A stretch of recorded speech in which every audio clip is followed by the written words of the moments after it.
श्री शिवाय नमस्तुभ्यम। दोस्तों, 21 नवंबर 2024 गुरुवार पुष्य नक्षत्र के दिन करें तुलसी की मिट्टी वाला ये एक उपाय भगवान श्री हरि विष्णु और माता लक्ष्मी जी के आशीर्वाद से जीवन के हर कष्टों से तुरंत मिल जाएगी। आपको मुक्ति, आपकी हर मनोकामना होगी पूरी और दोस्तों खुशियों से भर जाएगा। आपका घर बन जाओगे, आप करोड़पति। क्योंकि दोस्तों, इस बार गुरुवार पुष्य नक्षत्र पर बहुत सारे शुभ योगों का निर्माण हो रहा है जो कि कई वर्षों बाद आया है। इसीलिए दोस्तों, इस दिन का महत्व बहुत ही ज्यादा बड़ा होता है और इस दिन आप लोगों को यह तुलसी की मिट्टी वाला उपाय जरूर करना चाहिए जो कि पंडित जी ने अपनी अभी की ही कथा में यहां पर बताया हुआ है। तो दोस्तों, इस उपाय को आपको कैसे करना है, कब करना है, कहां पर करना है और उपाय को करते समय आपको किन किन बातों का ध्यान रखना है, यह सारी जानकारी हम आपको इस वीडियो में देंगे। तो चलिए दोस्तों, वीडियो में आगे बढ़ते हैं। देखिए, यह दिन इतना खास होता है, इतना महत्वपूर्ण होता है। देखा गया है कभी कभी बड़े बड़े पूजा पाठ अनुष्ठान से जो मनोकामना पूर्ण नहीं होती है, वह 21 नवंबर 2024 गुरुवार पुष्य नक्षत्र के दिन एक छोटे से उपाय करने से ही आपकी सभी मनोकामना पूर्ण हो जाती है। और बहुत सारे लोगों ने इस उपाय को किया भी है और उनको इस उपाय को करने का फल भी जरूर मिला है। अगर आप लोग भी इस उपाय को 21 नवंबर 2024 गुरुवार पुष्य नक्षत्र के दिन करना चाहते हैं, तो आप इस उपाय को पहले अच्छे से समझ लेना, सुन लेना। उसके बाद करना, आपको इस उपाय का फल जरूर मिलेगा। और इस उपाय को करने से आपके घर में चाहे किसी भी प्रकार की दुख और समस्या क्यों ना चल रही हो, आपको उसका कारण भी नहीं पता है कि भाई ये समस्या किस कारण से चल रही है, तो उसका कुछ भी कारण हो सकता है। जैसे पितृदोष हो सकता है, शनि दोष हो सकता है, या किसी भी तरह का मंगल दोष भी हो सकता है। और भी बहुत तरह के दोष होते हैं, कुछ भी हो सकता है। पर आपको इस उपाय को करने के लिए अपने दोष को पता लगाने की भी जरूरत नहीं है। 21 नवंबर 2024 गुरुवार पुष्य नक्षत्र के दिन इस तुलसी की मिट्टी वाला उपाय को आप लोगों को कर लेना है। दोस्तों, अब हम समझते हैं इस वाले उपाय को हमें करना किस समय है। तो सबसे पहली बात दोस्तों, हम समझते हैं कि यह तुलसी की मिट्टी वाला उपाय करना किसको है। तो देखिए, यहां पर सीधी सी बात है कि यह तुलसी की मिट्टी वाला उपाय जो उपाय है, यह किस लिए किया जा रहा है। यह मनोकामना को पूर्ण करने के लिए किया जा रहा है, या आपके जीवन में जो दुख और परेशानियां हैं उनको दूर करने के लिए किया जा रहा है, या आपका कोई बड़ा काम है जो कि नहीं हो पा रहा है, आप उसके लिए इस उपाय को कर सकते हो। तो सीधी सी बात यह है कि आप अपनी किसी भी प्रकार की मनोकामना के लिए इस वाले उपाय को कर सकते हो। तो यह उपाय वह व्यक्ति कर सकता है जिस व्यक्ति को अपनी किसी भी प्रकार की मनोकामना माता लक्ष्मी जी से पूर्ण करवानी हो। और अगर कोई भी माताएं बहनें जो है अपने घर की सुख और शांति के लिए, घर में धन समृद्धि को बढ़ाने के लिए वाला उपाय करना चाहती हैं, तो घर की जो बड़ी माताएं बहनें होंगी वह इस तुलसी की मिट्टी वाला उपाय को विशेष रूप से करें। क्योंकि माताएं बहनें घर की लक्ष्मी होती हैं, और जब घर की लक्ष्मी कोई विशेष उपाय करती है तो उसका फल ही बहुत जल्दी मिल जाता है और बहुत बड़ा होकर मिलता है। अन्यथा इस उपाय को कोई भी व्यक्ति कर सकता है, चाहे वह बड़ा हो, चाहे वह छोटा हो, चाहे वह बच्चा हो। जिस व्यक्ति को यह तुलसी की मिट्टी वाला उपाय समझ आ गया, वह व्यक्ति इस तुलसी की मिट्टी वाला उपाय को गुरुवार के दिन जरूर करे, क्योंकि उसको इस उपाय को फल बहुत ही जल्दी मिल जाएगा। क्योंकि 21 नवंबर 2024 गुरुवार पुष्य नक्षत्र के दिन भगवान विष्णु जी बहुत आसानी से प्रसन्न हो जाते हैं।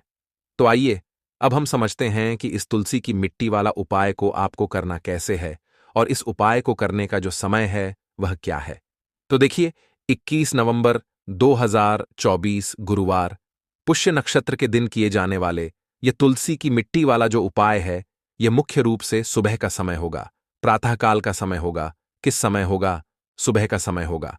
आपको कोशिश यही करनी है कि सुबह के समय हम इस तुलसी की मिट्टी वाला जो उपाय को कर लें। पर किसी कारणवश अगर आप सुबह को इस उपाय को ना कर पाओ, आपको कहीं काम से जाना हो या किसी और काम की वजह से आप उपाय को ना कर पाओ, तो आपके पास फिर दूसरा मौका रहेगा जो कि शाम के समय का रहेगा, प्रदोष काल का रहेगा। अब भाई, प्रदोष काल का समय भी एक बहुत ही लोगों के मन में प्रश्न बन जाता है कि भाई ये समय होता कब है, कितने बजे से लेकर कितने बजे ये समय होता है ताकि हमें उपाय के लिए जो है करने का समय पता लग जाए। तो हम आपको बता दें, प्रदोष काल का जो एक समय होता है, शाम का समय, वो होता है शाम के 6 बजे से लेकर शाम 7 बजे तक के 7 बजे के बीच का। इस समय के बीच में आप उपाय को करेंगे तो आपको उस उपाय का जरूर फल मिलेगा। तो शाम के 6 बजे से लेकर शाम के 7 बजे के बीच में आप लोग इस तुलसी की मिट्टी के दीपक वाला जो उपाय को कर सकते हो। तो भैया बहुत सारे लोग यहां पर ये प्रश्न भी जरूर करेंगे कि भाई, हम तो नौकरी पर जाते हैं, हम अपनी ड्यूटी पर जाते हैं और आने में हमें देर हो जाती है, तो उस जगह पर हमें क्या करना चाहिए? तो देखिए, उन लोगों को भी टेंशन लेने की जरूरत नहीं है। अगर आप लोग इस उपाय को शाम के समय प्रदोष काल में कर रहे हैं और अगर आप आने में देरी भी हो जाती है, आपको आने में 7 बजे तक आप नहीं पहुंच पाते हो, तो भाई आप 7 या रात 8 बजे तक भी अगर उपाय को करोगे तो भी चल जाएगा। और अगर इससे भी थोड़ा देर हो जाती तो भी आप उपाय को कर सकते हो, क्योंकि 21 नवंबर 2024 गुरुवार पुष्य नक्षत्र का दिन है। यह दिन बहुत ही कम आता है, पूरे साल भर में एक बार, इसलिए जब आपको मौका मिल जाए, जब आप इस उपाय को जरूर कर लेना। कोई भी उपाय हो, आप कभी भी कर सकते हो। गुरुवार पुष्य नक्षत्र के दिन बस कोशिश करना कि समय के थोड़ा मतलब अंतर्गत ही कर लो, पर किसी कारणवश अगर ना कर पाओ तो फिर आप थोड़ा देरी से भी कर सकते हो। आपको उपाय का फल जरूर मिलेगा। पूज्य गुरु जी ने कहा कि जब भी गुरुवार पुष्य नक्षत्र का दिन पड़े तो आपको सिर्फ और सिर्फ तुलसी की मिट्टी वाला उपाय करना है। इससे आपके जीवन में अगर धन वैभव की समस्या चल रही है, अगर आप रुपए पैसों के लिए बहुत ज्यादा परेशान रहते हैं, आर्थिक तंगी चल रही है, कई कई बार आप प्रयास बहुत करते हैं, मेहनत बहुत करते हैं, लेकिन आपको धन प्राप्त नहीं हो पाता है, आप मेहनत करने के बावजूद भी सफल नहीं हो पाते हैं, आप अपने व्यापार में असफल हो जाते हैं, नौकरी करने के प्रयास में असफल हो जाते हैं, किसी भी कार्य में अगर आप असफल हो रहे हो या फिर आपको धन की हानि हो रही हो, तो गुरुजी ने कहा कि आपको यह छोटा सा उपाय इस गुरुवार पुष्य नक्षत्र की तिथि में जरूर करना चाहिए। तो चलिए जानते हैं इस विशेष उपाय के बारे में। वीडियो बहुत ही खास होने वाला है, क्योंकि गुरुवार पुष्य नक्षत्र की तिथि में किए जाने वाले 3 विशेष उपाय आज आपको इस वीडियो में बताए जाएंगे। यह उपाय आप अपनी समस्या के अनुसार कर सकते हैं। इन उपायों में आपको धन प्राप्ति के उपाय बताए जाएंगे, आपकी मनोकामना पूर्ति के उपाय बताए जाएंगे। जीवन में किसी भी प्रकार के संकट चल रहे हैं, समस्याएं चल रही हैं, तो उनको दूर करने के उपाय बताए जाएंगे। चलिए जानते हैं पूज्य गुरुजी द्वारा बताए गए सबसे पहले और सबसे खास उपाय के बारे में। इस उपाय के लिए आपको सबसे पहले जरूरत पड़ेगी 1 चुटकी तुलसी की मिट्टी की और थोड़ी सी पिसी हुई हल्दी। और आपको 21 नवंबर 2024 गुरुवार के दिन तुलसी की मिट्टी का उपाय कर लेना। देखते ही देखते करोड़पति बन जाओगे, क्योंकि आज की वीडियो बहुत ही खास है, विशेषकर उन लोगों के लिए जो अपने जीवन में जल्दी से जल्दी धनवान और महाधनी बनना चाहते हैं, जिनको जल्दी से जल्दी धन चाहिए। यह वीडियो उन लोगों के लिए है, क्योंकि देखिए, तुलसी का जो पौधा होता है, यह कोई साधारण पौधा नहीं होता है। माता लक्ष्मी का स्वरूप होता है तुलसी का पौधा, और मां लक्ष्मी की ही कृपा अगर आपको प्राप्त करनी है, आपको चाहिए कि आपके घर पर मां लक्ष्मी की कृपा हमेशा बनी रहे, तो मां लक्ष्मी को अगर प्रसन्न करना है तो आपको सबसे पहले श्री हरि विष्णु को प्रसन्न करना होगा। और श्री हरि विष्णु जहां होते हैं वहां धन की देवी माता लक्ष्मी वास करती हैं और श्री हरि विष्णु प्रसन्न होते हैं। जब आप तुलसी के उपाय करते हैं, जिस घर में तुलसी का पौधा होता है वहां का वातावरण सकारात्मक होता है, वहां पर पॉजिटिव एनर्जी होती है, वहां पर कभी भी धन की कमी नहीं होती है, सुख समृद्धि की कमी नहीं होती है। अब बहुत सारे लोग गलती क्या करते हैं कि तुलसी के पौधे को लाकर गलत दिशा में लगा लेते हैं। साथ ही साथ आप सभी जानते हैं कि यह मौसम ऐसा चल रहा है कि बहुत बार तुलसी का पौधा सूख जाता है। तो अगर आपके घर में भी अगर कोई भी एक ऐसा तुलसी का पौधा है जो सूख गया है, तो तुलसी के पौधे की सूखी लकड़ी का ऐसा उपाय आपको बताएंगे जो रातों रात आपके भाग्य को चमकाने का काम भी करेगा और आपको महाधनी बनाने का काम भी करेगा। क्योंकि तुलसी के पौधे की सूखी लकड़ी ऐसा समझिए कि आपके जीवन में इस तरह से धन को लेकर आएगी जिसके बाद आपने कभी कल्पना भी नहीं की होगी कि कभी आप इतना धनी भी बन जाएंगे। तो चलिए बात कर लेते हैं, कौन सा उपाय है, कैसे आपको करना है और किस समय आपको यह उपाय करना है। तो देखिए, उपाय को करने के लिए आपको तुलसी की सूखी लकड़ी लेनी है। कितनी? 7 तुलसी की सूखी लकड़ी लेनी है।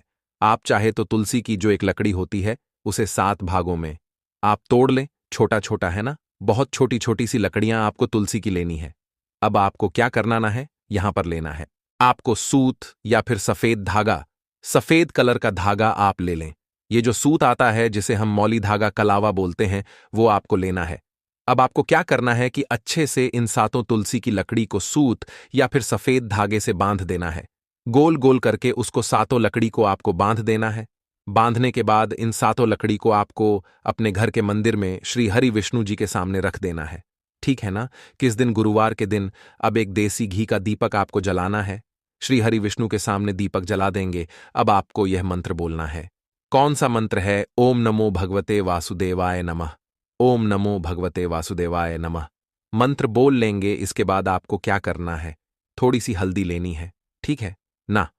और उस हल्दी के अंदर थोड़ा सा जल मिलाकर उसका तिलक आपको तुलसी जी के पौधे पर जो लकड़ियां हैं ना, 7, उसके ऊपर लगाना है।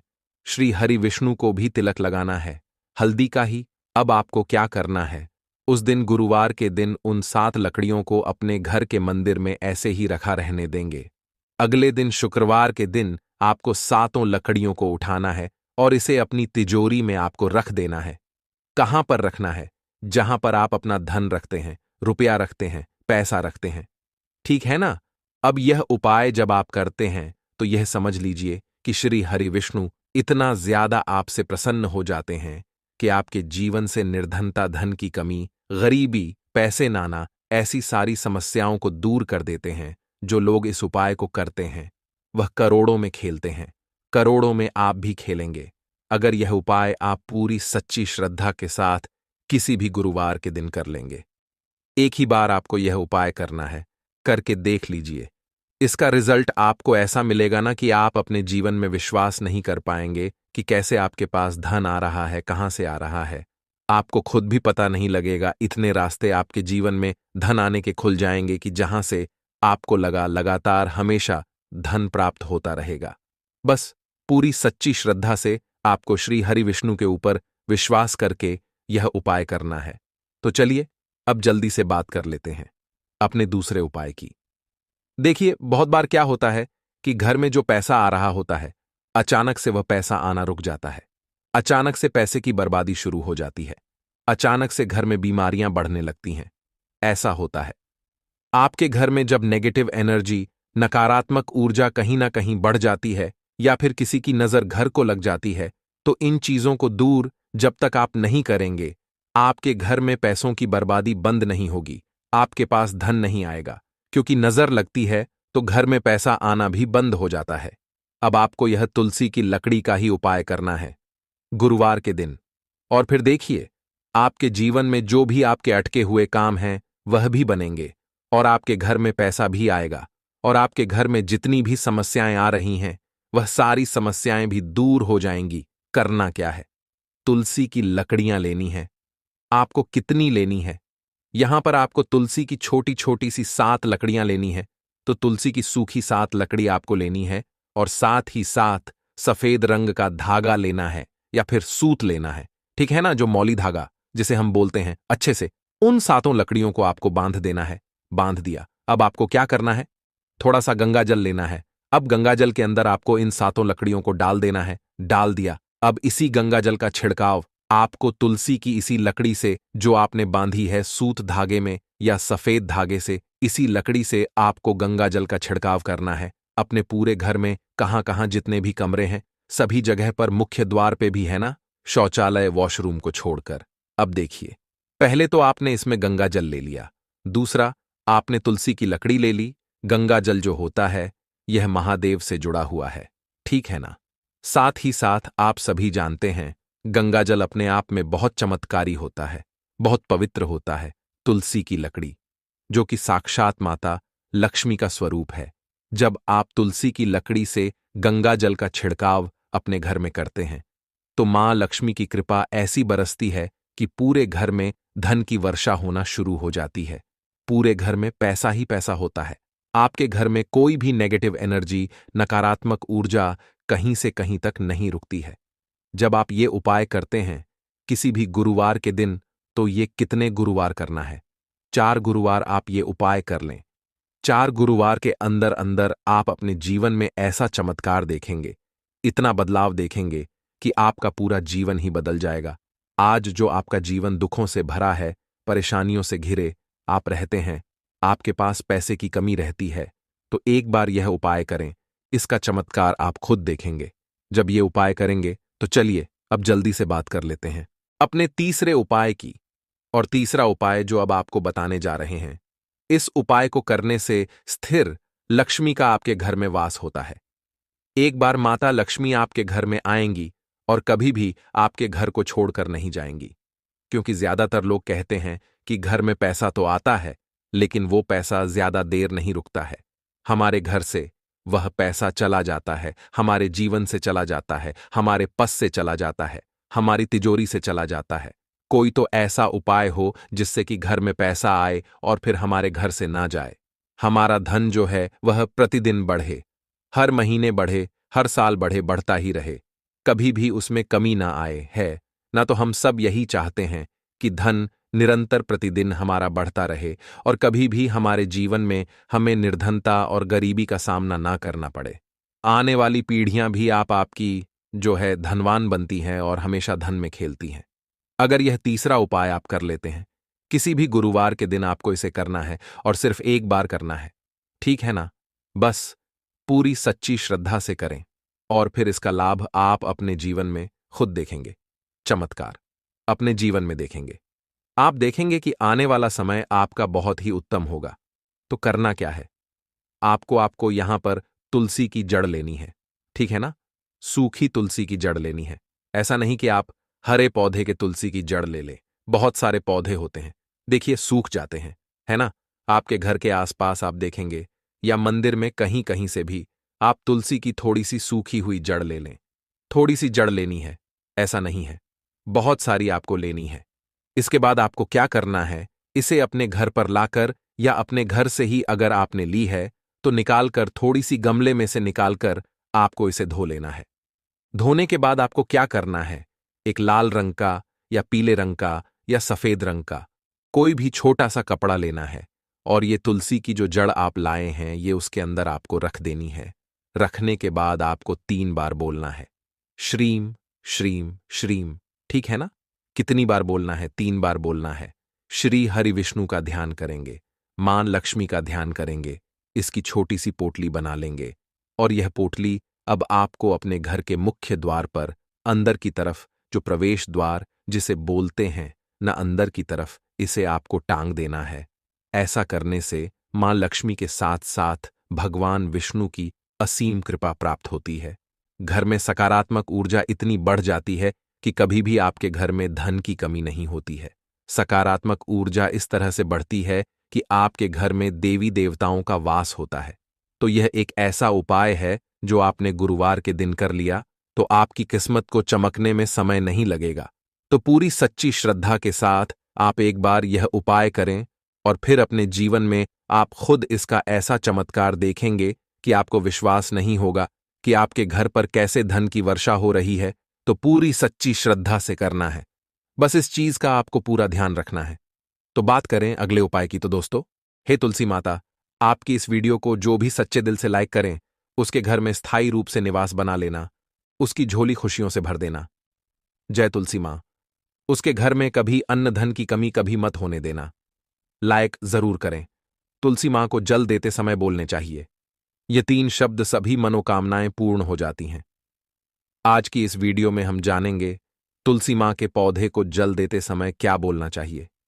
एक बार की बात है, भगवान विष्णु आराम कर रहे थे, तभी वह मां लक्ष्मी आई और मां लक्ष्मी ने भगवान विष्णु से तुलसी मां को जल देने का महत्व पूछ लिया था।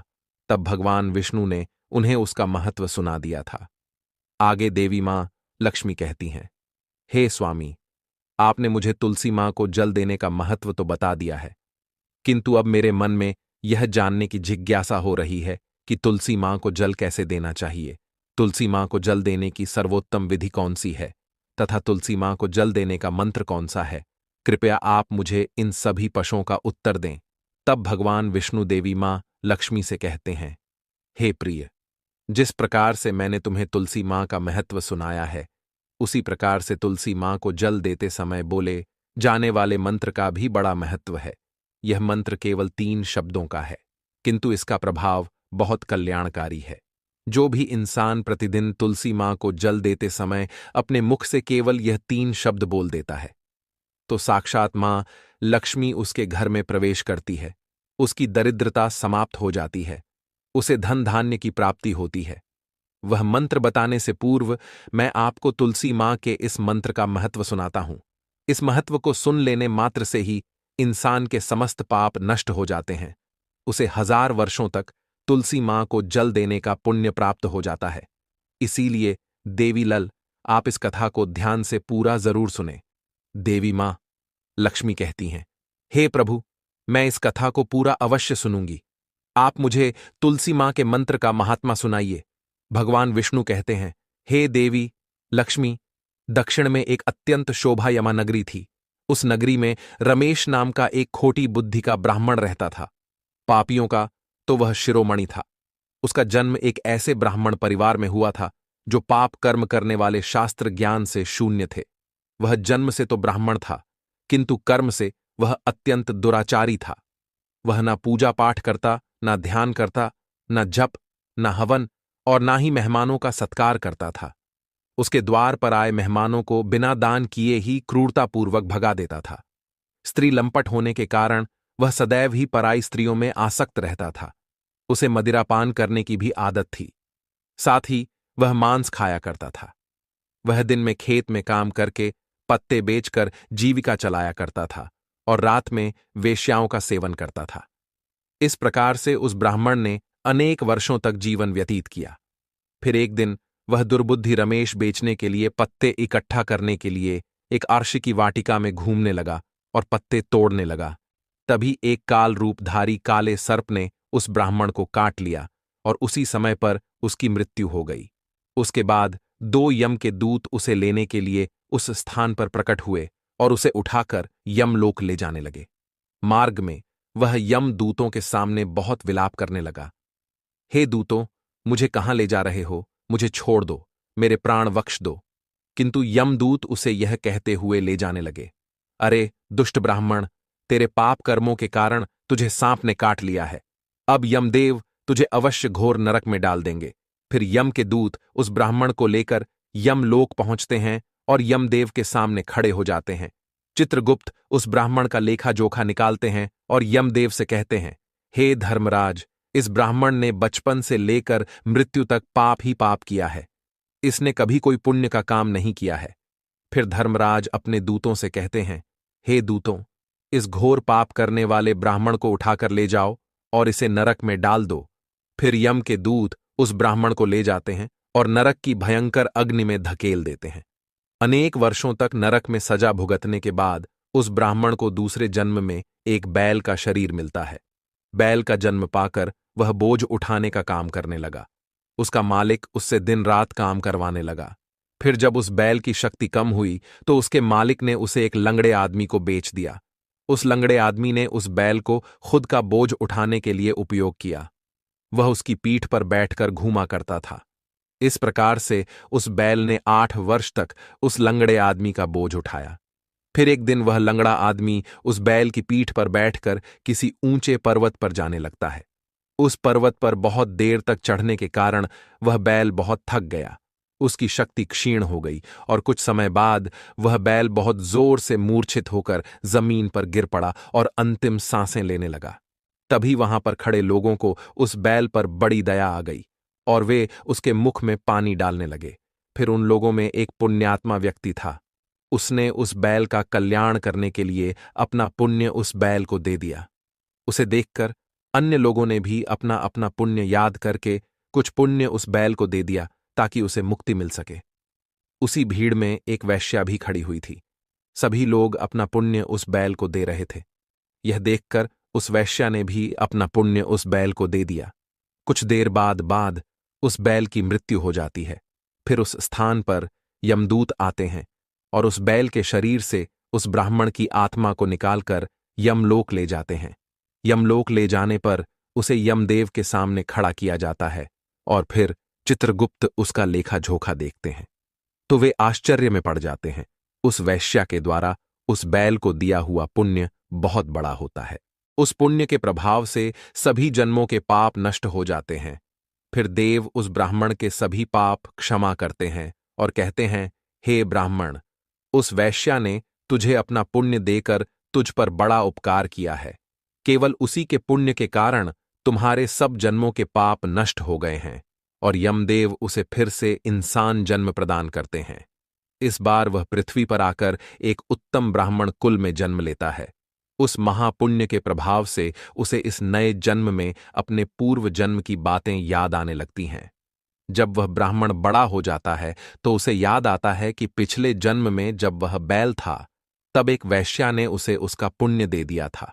इसीलिए उसके मन में उस वैश्या के बारे में जानने की इच्छा होती है और उस महापुण्य के बारे में जानने के लिए उस वैश्या का पता लगाकर उसे ढूंढते हुए उसके नगर में चला जाता है। वह वैश्या अब बूढ़ी हो चुकी थी। फिर जब उसे वह वैश्या मिल जाती है तो वह उसके सामने जाकर उसे बार बार प्रणाम करता है और उस वैश्या का धन्यवाद करने लगता है। वह वैश्या कहने लगती है, हे ब्राह्मण श्रेष्ठ, आप कौन हैं और किस कारणवश आप मुझ वैश्या को धन्यवाद दे रहे हैं? मैंने आपका कौन सा कार्य किया है जो आप मुझे नमस्कार कर रहे हैं? तब वह ब्राह्मण कहता है, हे मां, मैं वही बैल हूं जिसे तुमने अपना पुण्य दे डाला था। अपने पाप कर्मों के कारण मुझे पिछले जन्म में बैल होना पड़ा था। उस पर्वत पर जब मैं मर रहा था तो तुमने मुझे अब पुण्य दिया था। तुम्हारे पुण्य के प्रभाव से ही आज मुझे फिर से इंसान जन्म मिला है। तुम्हारे द्वारा दिए गए उसी पुण्य के कारण मुझे अपने पूर्व जन्म की सारी बातें याद है। किंतु हे मां, मैं आज यहां पर यह जानने के लिए आया हूं कि तुमने मुझे उस समय पर अपना कौन सा पुण्य दिया था जिस कारण से मेरे सभी जन्मों के पाप नष्ट हो चुके हैं। मैं उस पुण्य के बारे में जानना चाहता हूं। तब वैश्या ने कहा, हे ब्राह्मण श्रेष्ठ, मैंने तो अपने जीवन में कोई पुण्य के काम नहीं किए हैं, किंतु मेरे घर में एक तोता है जो पिंजरे में रहकर हमेशा कुछ बोलता रहता है, जिसे सुनकर मेरा अंतकरण पवित्र हो गया है।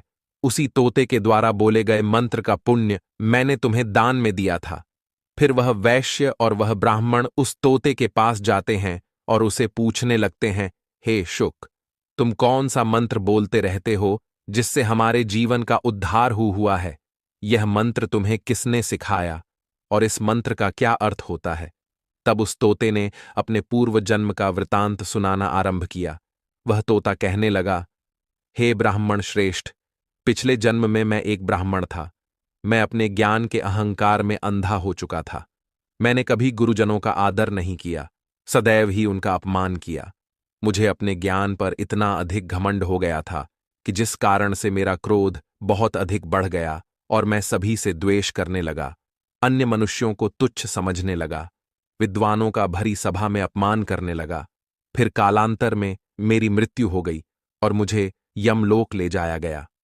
पूज्यजनों और गुरुजनों का अपमान करने के कारण मुझे तोते के कुल में डाल दिया गया और मेरा जन्म एक तोते के रूप में हो गया। मेरे पाप कर्मों के कारण छोटी अवस्था में ही मेरा अपने माता पिता से हो गया। फिर मैं पेड़ की डाल पर बैठकर रो रहा था तो उसी स्थान से कुछ मुनि जा रहे थे। उन्होंने मेरी दयनीय पुकार सुनी और मुझे लेकर अपने आश्रम में चले गए। वहां उस आश्रम पर उन्होंने मुझे एक सुंदर पिंजरे में रखा और मेरा अच्छी तरह से ख्याल रखा। वे मुझे प्रतिदिन भोजन दिया करते थे और पढ़ाते थे। उस स्थान पर वे आर्षि मुनि, उनकी स्त्रियां और बालक सभी प्रतिदिन तुलसी मां के पौधे को जल देते थे और उसके सामने एक मंत्र का जाप करते थे। उन्हीं के मुख बार बार उस मंत्र को सुनकर मैंने उसे रट लिया और तभी से मैं उस मंत्र को जान गया हूं और वही मंत्र मैं दिन रात बोलता हूं। उस मंत्र के प्रभाव से मेरी कभी मृत्यु नहीं हुई और मेरी आयु 100 वर्ष की हो गई और मैं इतने वर्षों तक जीवित रहा। इसी बीच एक रात को एक चोर उस स्थान पर आ गया और उसने मुझे वहां से चुरा लिया और फिर इस वैश्या ने मुझे उस चोर से खरीद लिया। इस वैश्या के घर पर आने के बाद भी मैं उस मंत्र को बोलता रहता था, जिसे सुनकर इस वैश्या का मन भी पवित्र हो गया और ने वैश्या का काम छोड़कर भगवान विष्णु की भक्ति करने लगी। उसी मंत्र के प्रभाव से मेरे पूर्व जन्मों के सभी पाप नष्ट हो गए और उसी मंत्र के प्रभाव से इस वैश्या का भी अंतकरण पवित्र हो गया। हे ब्राह्मण देवता, उसी मंत्र के पुण्य से आप भी पाप मुक्त हो गए हैं। इस प्रकार से तोते ने उस ब्राह्मण को और उस वैश्या को सारा वृत्तांत सुना दिया, जिसे सुनकर वह ब्राह्मण और वैश्या दोनों ही अत्यंत प्रसन्न हुए और फिर वे दोनों ही प्रतिदिन तुलसी मां को जल देकर उस मंत्र का जाप करने लगे। फिर वहता वैश्या और वह ब्राह्मण तीनों उस मंत्र के प्रभाव से दिव्य विमानों में बैठकर विष्णु लोक को चले गए। भगवान विष्णु कहते हैं, हे देवी मां लक्ष्मी, देखा, आपने केवल तुलसी मां के इस मंत्र के प्रभाव से उस तोते के, उस वैश्या के और उस ब्राह्मण के सभी पापा नष्ट हो गए हैं। इसीलिए प्रत्येक इंसान को रोज तुलसी मां को जल देते समय इस एक मंत्र का उच्चारण अवश्य करना चाहिए। हे देवी, वह मंत्र इस प्रकार है, इसे तुम ध्यान से सुनो। ओम वृंदावन स्वाहा। ओम वृंदावन स्वाहा। भगवान विष्णु कहते हैं कि जो भी स्त्री प्रतिदिन तुलसी मां के समक्ष इस मंत्र का उच्चारण करेगी वह सौभाग्यशाली बनेगी। जो भी पुरुष तुलसी मां के सामने इस मंत्र का उच्चारण करेगा उसे अक्षय धन की प्राप्ति होगी। जिस घर के सामने प्रतिदिन तुलसी मां की पूजा की जाएगी उस घर में साक्षात लक्ष्मी का वास होगा। तुलसी मां का यह मंत्र राजकल्पतरु है, यह समस्त फलों को प्रदान करने वाला है। अतः जो भी तुलसी मां के सामने इस मंत्र का उच्चारण करेगा उसे संपूर्ण सिद्धियां प्राप्त होंगी। स्त्रियों को सदैव ही स्नान करके अपने बाल बांधकर मांग में दूर भरकर प्रतिदिन तुलसी मां को जल देना चाहिए और इस मंत्र का उच्चारण करना चाहिए। रोज तुलसी मां के पौधे की परिक्रमा करनी चाहिए, इससे सभी दोष नष्ट हो जाते हैं। प्रतिदिन शाम के समय तुलसी मां के पास दीपक जलाना चाहिए और तुलसी मां के पास बैठकर भगवान विष्णु की आराधना करनी चाहिए। तुलसी मां के पास दीपक जलाने से इंसान को धन धान्य की प्राप्ति होती है। हजारों अमृत के घड़ों से नहलाने पर भी श्री हरि को उतनी तृप्ति नहीं होती जितनी वे मनुष्यों के द्वारा तुलसी मां का एक पत्ता चढ़ाने से प्राप्त करते हैं। 100,000 गाय के दान से मानव जो फल प्राप्त करता है वही फल तुलसी मां पत्र के दान से पा लेता है, जो मृत्यु के समय अपने मुख में तुलसी मां पत्र का जल पा जाता है। वह संपूर्ण पापों से मुक्त होकर भगवान विष्णु के धाम जाता है। भगवान विष्णु कहते हैं, पूर्णिमा, अमावस्या, द्वादशी और सूर्य संक्रांति के दिन मध्याह्न काल, रात्रि और अशौच के समय तेल लगाकर बिना स्नान किए अथवा बिना हाथ पैर धोए रात्रि के वस्त्र पहनकर तुलसी मां के पत्र तोड़ता है, वह महापाप होता है। श्राद्ध, व्रत, दान, प्रतिष्ठा तथा देव पूजा के लिए तोड़े हुए तुलसी मां पत्र बांसी होने पर भी 3 रात्रि तक पवित्र ही रहते हैं। तुलसी मां का एक एक पत्ता न तोड़कर पत्तियों के साथ अग्रभाग को तोड़ना चाहिए। तुलसी मां की मरी सब फूलों से बढ़कर मानी जाती है। मंजरी तोड़ते समय उसमें पत्तियों का रहना भी आवश्यक माना गया है। पूज्य भाव से पौधे को हिलाए बिना तुलसी मां के अग्रभाग को तोड़ना चाहिए, इससे पूजा का फल लागुना बढ़ जाता है। तुलसी मां के पत्तों को कभी नाखून से नहीं तोड़ना चाहिए, इससे पाप लगता है। रात्रि में तुलसी मां के पौधे को स्पर्श न करें अथवा उसके पत्ते ना तोड़ें, ऐसा करना अशुभ माना गया है। रात्रि में तुलसी मां का पौधा निद्रा अवस्था में होता है, ऐसे में पत्ते तोड़ने पर पाप ही लगता है। गुरुवार के दिन तुलसी मां के पौधे में थोड़ा सा कच्चा दूध अर्पित करें। दूध चढ़ाते समय ओम नमो भगवते वासुदेवाय नमः इस मंत्र का जाप अवश्य करना चाहिए। तुलसी मां के पौधे के पास शालिग्राम रखें और उस पर तिल चढ़ाएं। पूजा में तुलसी मां और शालिग्राम को दूध में भीगी हल्दी का तिलक अवश्य करें। शालिग्राम पर तुलसी मां पत्र रखकर चंदन लगाना चाहिए।